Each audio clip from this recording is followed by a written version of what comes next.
aku lagi jalan sama temen aku berdua, dia tendang tas aku dan dia dorong aku dari belakang. Kau ngapa sih? Kok dorong-dorong kayak gitu? Aku kayak gitu, terus dia marah kan. Kau macam-macam ya sama aku, katanya kayak gitu. Terus aku kan ini udah berdebar tapi rasanya pengen marah, pengen nangis gitu kan. Temen-temen cowok yang anak buah ini nggak ada ngebela. Halo, assalamualaikum semuanya. Shiva Kennedy di sini. Hai sobatnya Shiva, kenalin aku Shiva Kennedy. Selamat datang ya. Di sini aku bikin banyak video, silahkan ditonton. Aku juga bikin banyak playlist. 1, 2, 3, 4. Sebenarnya banyak lagi sih, jadi dikepoin aja ya. Happy watching. Oh iya, jangan lupa subscribe dan nyalain loncengnya ya, biar dapat pemberitahuan setiap kali Shiva Kennedy upload video baru. Hai sobatnya Shiva, apa kabar hari ini? Semoga dalam keadaan sehat. Selamat datang di channel YouTube Shiva. Video ini sebenarnya tuh masuk kayak segmen khusus, namanya tuh Curhatnya Shiva. Untuk video ini adalah Curhatnya Shiva episode 3. Jadi di video kali ini Shiva kayak pengen cerita gitu tentang masalah bullying. Entah kenapa kalau bicara bullying itu nggak habis-habis ya. Dari kayak Shiva SD dulu aja udah sekitar 19-20 tahun yang lalu udah happen gitu, udah mungkin di masa-masa muda zaman orang tua kita juga udah booming masalah bullying ini. Tapi semakin hari ditambah dengan media sosial yang begitu cepat gitu ya, sekarang itu kasus bullying ini tuh memang sangat menjadi salah satu masalah utama juga di kehidupan sosial masyarakat Indonesia khususnya gitu. Aku di sini mau cerita ya. Jadi sebenarnya aku pun sendiri itu pernah ngerasain bullying sampai bener-bener kayak nggak mau sekolah, bener-bener stres dan kepikiran sampai berhari-hari. Jadi waktu itu aku kelas 5 SD, ini kayak sesuatu yang bener-bener lengket di kepala aku karena bener-bener membekas gitu. Kelas 5 SD itu aku termasuk ya anak perempuan yang cuek sama teman-teman laki-laki aku. Jadi kalau misalnya aku punya teman perempuan yang mereka punya teman-teman cowok, sahabat-sahabat gitu, aku bahkan nggak punya teman deket cowok gitu karena aku cenderung cuek sama mereka. Bisa dikatakan tuh aku nggak deket sama teman-teman cowok aku di kelas itu. Walaupun sebenarnya ya namanya anak SD berteman lah ya, tapi nggak kayak deket gitu loh. Jadi kayak hubungan aku sama teman-teman cowok aku tuh nggak terlalu dikatakan harmonis. Dibilang akunya tomboy nggak juga gitu, tapi kayak cenderung jutek gitu. Apalagi kan dulu anak-anak SD tuh udah kayak jail-jail gitu ya. Dan suatu ketika aku nggak menyangka-nyangka teman aku yang memang dikatakan di kelas itu orang yang istilahnya premannya kelas ngebully aku. Nah, jadi gini ceritanya. Waktu itu kan pelajaran Arab Melayu ya. Jadi suatu ketika ibu ini harus pergi ke kelas 4 karena guru kelas 4 itu lagi pergi atau gimana. Pokoknya kelas itu lagi kosong. Sementara ibu tuh kan harusnya ngajar kami di kelas 5 kan. Terus karena kelas 4 itu butuh guru sebentar, guru aku yang kelas 5 ini pun pergi ke kelas 4 dan nyampein pesan ke aku nih. Aku waktu itu bukan ketua kelas sih, tapi entah kenapa aku yang disuruh ngeliatin teman-teman dan ngelaporin kalau ada teman-teman yang mengganggu. Jadi ibu itu bilang ke kelas itu kalau ibu itu akan ninggalin kelas sebentar, jangan ada yang mengganggu satu sama lain. Kalau misalnya mau belajar bareng nggak apa-apa, tapi jangan ribut, jangan mengganggu. Intinya kayak gitu kan, biar kelas itu tuh tenang lah gitu, nggak heboh walaupun ditinggalin sebentar gitu. Terus kami kayak dikasih tugas gitu kan, disuruh ngerjain. Nah, pergilah guru aku nih ke kelas 4. Terus aku kan sama teman-teman aku kayak biasa yang ngerjain tugas. Nah, tiba-tiba si anak ini, aku sampai sekarang tuh ingat namanya, tapi nama panjangnya nggak inget sih. Awal nama itu W. Mungkin di sini teman-teman yang sekelas sama aku di SD 3 Talangmandi tuh tahu kasusnya.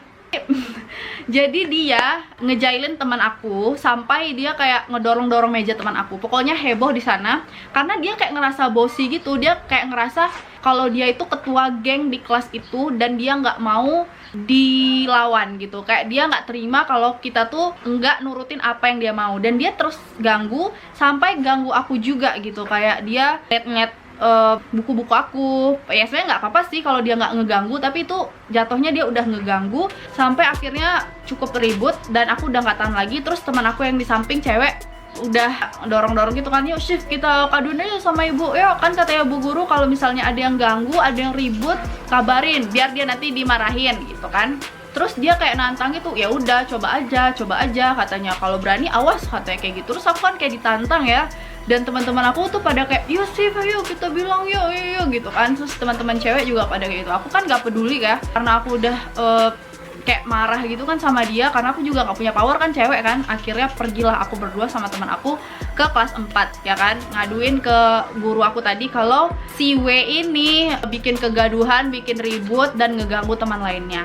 Akhirnya guru aku ini pun kembali ke kelas 5 menegur dan ngemarahin si W ini karena dia udah mengganggu teman-teman lainnya. Si W ini disuruh keluar kelas sampai pelajaran habis, dan memang itu waktu tuh udah kayak udah jam mau pulang gitu sih. Aku kayak merasa takut juga sih sebenarnya, karena aku jatuhnya yang ngaduin gitu, walaupun sebenarnya tuh atas dorongan teman-teman yang lain juga gitu buat aku ngaduin ke bu guru, karena tadi bu guru bilang kalau ada apa-apa, kalau ada yang ganggu, Syifa tolong lapor ke ibu gitu. Aku pun ngerasa heran kenapa dia nunggu di luar kelas. Terus aku kayak udah aku cuek aja biasa, tapi udah ada nih perasaan deg-degan karena aku pulang waktu itu ke rumah nenekku dan aku pakai angkot ke rumah nenekku itu. Tapi aku jalan gitu dari sekolah ke tempat angkot. Terus aku mikir kan, kalau nanti dia labrak aku terus dia ngapa-ngapain gitu kan dari perjalanan aku dari sekolah ke angkot, gimana ya gitu. Akhirnya aku pun keluar dan bener aja dia ngikutin aku dari belakang, terus sama 4 teman cowok lainnya. 4 teman cowok lain ini aku kenal dan menurut aku orangnya tuh baik-baik sih, tapi ya namanya juga anak buah geng gitu ya. Mereka kayak ngikutin aja. Sampailah di tengah perjalanan, aku lagi jalan sama teman aku berdua, dia tendang tas aku dan dia dorong aku dari belakang. Aku kalau inget tuh orangnya tuh kayak kesel banget karena dia itu memang menzalimi banyak orang gitu, bukan aku aja. Teman-teman laki-laki tuh yang nggak bisa ngelawan pun dia sebenarnya suka ngebully. Kau ngapa sih? Kok dorong-dorong kayak gitu? Aku kayak gitu, terus dia marah kan. Siapa yang suruh? Lapor ke bu ini. Kau macam-macam ya sama aku, katanya kayak gitu. Terus aku kan ini udah berdebar tapi rasanya pengen marah, pengen nangis gitu kan. Teman-teman cowok yang anak buah ini nggak ada ngebelain, padahal kan kalau kita pikir ya, sebagai cowok ada lihat anak perempuan, temen perempuannya digituin, pasti harusnya mereka membela kan.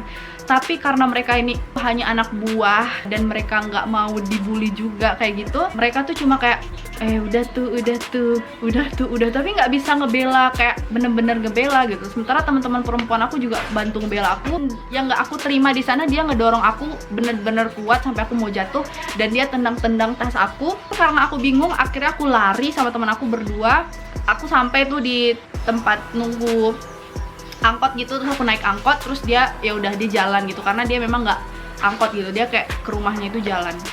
Pas sampai di rumah aku bener-bener kayak shock karena aku baru pertama kali digituin sama orang dan sama ketua geng di sekolah gitu kan. Karena aku di rumah nenek, aku pertama diam-diam aja. Kalau anak kecil ya kan, kalau kita nggak ngerasa kan kalau kita tuh diam-diam aja, tapi nenek aku tuh mungkin memperhatikan kalau aku tuh beda dari biasanya. Pertama kayaknya belum nangis deh, terus pas sudah dideketin nenek aku bilang, kenapa, ada masalah gitu. Terus aku pertama bilang enggak. Nah ini nih juga pelajaran bagi teman-teman yang punya adik atau anak yang di sekolah itu mungkin ada masalah tapi dia awalnya nggak mau cerita. Kalian harus bisa mendekati adik atau anak tersebut gitu. Siapa tahu dengan kalian mendekati approach-nya baik-baik, anak ini atau si adik ini mau mengatakan sebenarnya masalah dia apa gitu. Pertama aku nggak mau jawab sama sekali karena aku takut. Terus akhirnya aku nggak jawab tapi aku nangis gitu. Akhirnya nenek aku nanya kenapa dan aku cerita. Terus nenek aku kayak cuma antara senyum ketawa gitu ya, mungkin dikira bercandaan kali ya. Tapi aku udah asli ngerasa shock banget di sana, kayak this one the first thing that happens in my life gitu. Kayak ini baru pertama kali aku ngerasain kayak gini. Akhirnya keesokan hari aku nggak mau sekolah saking shocknya, saking takutnya dia ngelakuin itu lagi. Dan mungkin hal yang lebih parah, akhirnya aku pun diantar oleh nenek aku ke sekolah. Sampai di sekolah aku ketemu sama dia, sama kepala sekolah dan guru aku, wali kelas aku yang kemarin itu, dan juga nenek aku. Akhirnya dia pun minta maaf dan katanya tidak mengulangi perbuatannya lagi, dan dia tuh disuruh tulis aku minta maaf blablabla gitu di buku gitu. Tapi nggak tahu sih entah dia kerjain apa enggak. Yang jelas semenjak itu dia nggak pernah lagi ngeganggu aku. Padahal nenek aku nggak marah sih sama si anak ini, tapi kayak cuma nggak boleh ya kayak gitu. Biasalah kalau orang tua kan sama anak-anak SD apalagi ya paling cuma nggak boleh ya kayak gitu. Tapi itu kayak sumpah membekas di hati aku. Kayak itu menjadi hal yang benar-benar aku ingat sampai sekarang. Dan aku yakin itu hanya sedikit atau satu dari simple kasus yang banyak terjadi dari kasus bullying yang mungkin lebih parah lagi. Bahkan kalian bisa lihat korban-korban bullying itu bisa sampai bunuh diri bahkan meninggal karena kekerasan fisik gitu ya. Alhamdulillah di sana aku punya keluarga yang istilahnya bisa menjadi tempat aku berlindung. Aku punya teman-teman yang bisa menjadi tempat aku mendapatkan dukungan gitu. Kalau misalnya aku dibully lagi walaupun mungkin secara verbal doang gitu.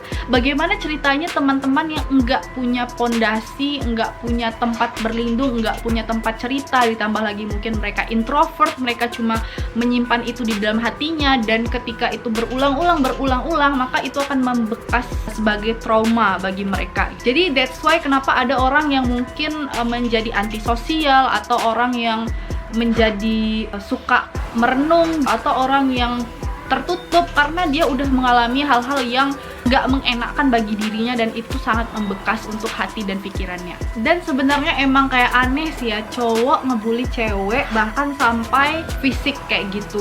Di dalam kepala aku ya, di dalam kepala aku tuh cowok harusnya melindungi si perempuan, melindungi si cewek, tapi dia malah melakukan kekerasan kayak gitu. Tapi aku juga percaya sih, orang yang membuli itu sebenarnya mungkin punya masalah juga di dalam dia atau keluarga atau sekitarnya yang membuat dia melakukan perilaku yang tidak baik dan tidak mengenakan juga kepada orang lain kayak gitu. Bentar ya guys. Jadi aku percaya sebenarnya orang yang membuli ini mungkin awalnya adalah korban, tetapi dia tidak bisa menetralisir keadaan yang ada atau membuat keadaan itu lebih baik, tapi malah dia menjadikan dirinya itu ke orang lain tuh kayak pembalasan gitu, karena dia sebagai korban juga. Dari yang aku pelajari juga, penyebab seseorang melakukan bullying nih ya kepada orang lain itu ada faktor yang berasal dari sosial, kayak dari keluarga. Mungkin dia melihat di sekitar dia kayak keluarga dia ada konflik, terus dia lihat gitu kan, kayak itu menjadi hal-hal yang mereka amati dan kemudian menirukannya ke teman-temannya. Juga mungkin mereka di suatu kelompok itu nggak terlalu dihargai, sehingga mereka ingin menunjukkan kalau mereka tuh kuat, kalau mereka tuh juga mampu mengintimidasi orang lain kayak gitu.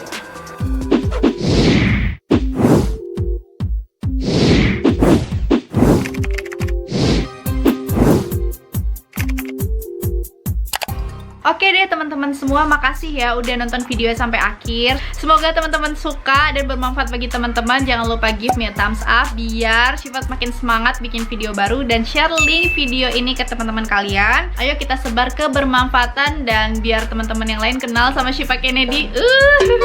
Silahkan komen di bawah bagaimana tanggapan kalian, atau mau curhat-curhat, yuk curhat sama Syifa di bawah, Syifa akan balas insyaallah. Jangan lupa juga bagi teman-teman yang mau instastoryin potongan video Syifa, silahkan tag ke SIFKNDI ke Instagram Syifa, nanti Syifa akan repost postingannya. Oke, jangan lupa follow my Instagram @SIFKNDI. Sampai ketemu ya di video selanjutnya. Bye bye. Assalamualaikum warahmatullahi wabarakatuh.